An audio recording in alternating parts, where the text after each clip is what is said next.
बकरे कम चले। फिर भृगु ऋषि दक्ष प्रजापति की तरफ से खड़े होते हैं, वो भी श्राप देने जाते हैं। बाबा कहते हैं कि हम को यहाँ से प्रस्थान करना चाहिए, नहीं तो अब ये समारोह नहीं श्राप समारोह हो जाएगा। बाबा वहां से कैलाश चले जाते हैं।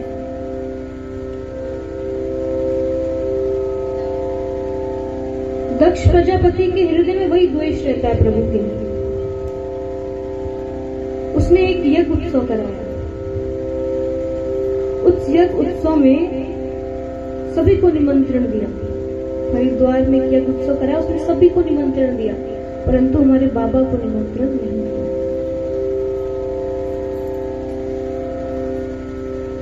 कैलाश के तरफ से सारे विमान जा रहे थे। माता सती कहीं आज कुछ है क्या? सारे विमान जा रहे हैं। माँ को कुछ पता नहीं था इस बारे में। माँ ने पूछा कि आप सब कहाँ जा रहे हैं? बोले हम यज्ञ उत्सव में जा रहे हैं। क्यों आप नहीं जाएंगे? जब दो संबंधों में खटाश हो जाती है तो तीसरा उसका फायदा उठाता है। बोले कि आपको कोई निमंत्रण नहीं आया क्या? माँ ने कहा कि यदि बोलेंगे कि निमंत्रण नहीं आया तो हमारे पति की निंदा हो और उसके साथ साथ पिता की भी निंदा हो, क्योंकि जो लड़कियां हैं उनका जो लड़कियां हैं उनका जो इज्जत है वो बाप से भी जुड़ा होता है और पति से। माँ ने कहा नहीं नहीं आया है, आप सब जाइए, हम भी आते। माँ गई, बाबा से कहने की आपको आवाज आ रही है? बोले हाँ विमान जा रहे, मुझे आवाज आ रही है। ऐसा नहीं आ रही। ये कहाँ जा रही है? बोले यज्ञ उत्सव में जा रही है। बोले कौन यज्ञ उत्सव करा रहा है? बोले आपके पिताजी करा रहे हैं। माँ कही कि हमको आपको भी जाना चाहिए। बाबा कहते हैं हम तो नहीं जाएंगे और आपको भी हम मना कर रहे हैं, आप भी मत जाइएगा। माँ नहीं मानती। बाबा को लगता है कि ऐसे तो मानेंगे नहीं, इनको बता देते हैं। बाबा सब बताते हैं कि दक्ष प्रजापति आपके पिता ने हमको बहुत भला बुरा बोला। माता तब भी नहीं मानती। वो कहती है चलिए पिता हैं, उनसे बात करेंगे, वो माफी मांगेंगे। और मेरा मन बहुत कर रहा है जाने का।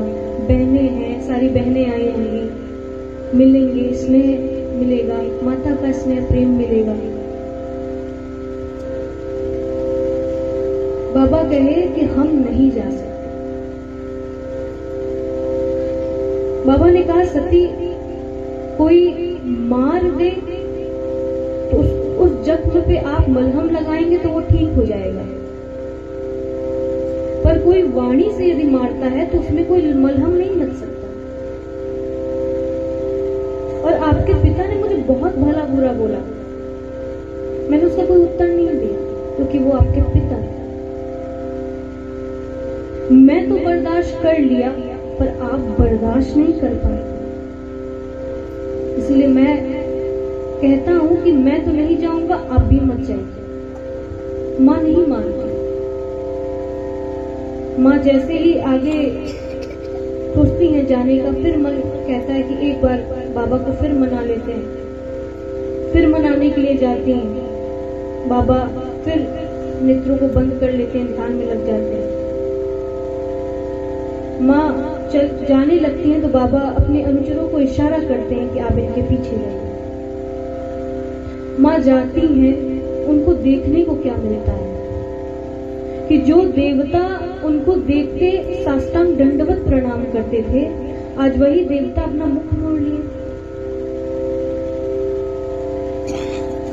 आगे जाती हैं तो बहन का स्नेह मिलता है, माँ के पास जाती है, माँ रोती रहती है। इसलिए रोती है कि हमारी छोटी पुत्री नहीं आई। माँ से मिलती है, उनसे प्रेम मिलता है। पिता के पास जाती है, पिता भी मुख मोड़ लेते हैं।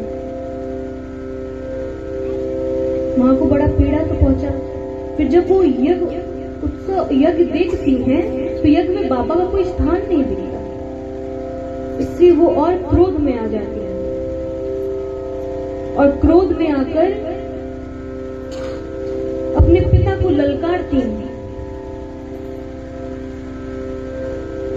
कि दक्ष, तुझको अपने राजपाट का बहुत घमंड हो गया है।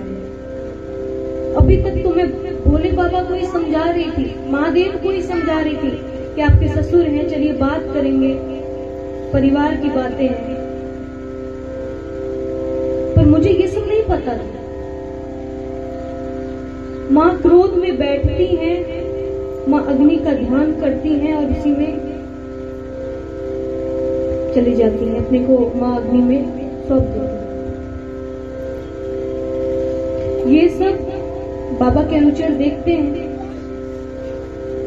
इधर नारद जी बाबा से जाकर बताते हैं, बाबा क्रोध में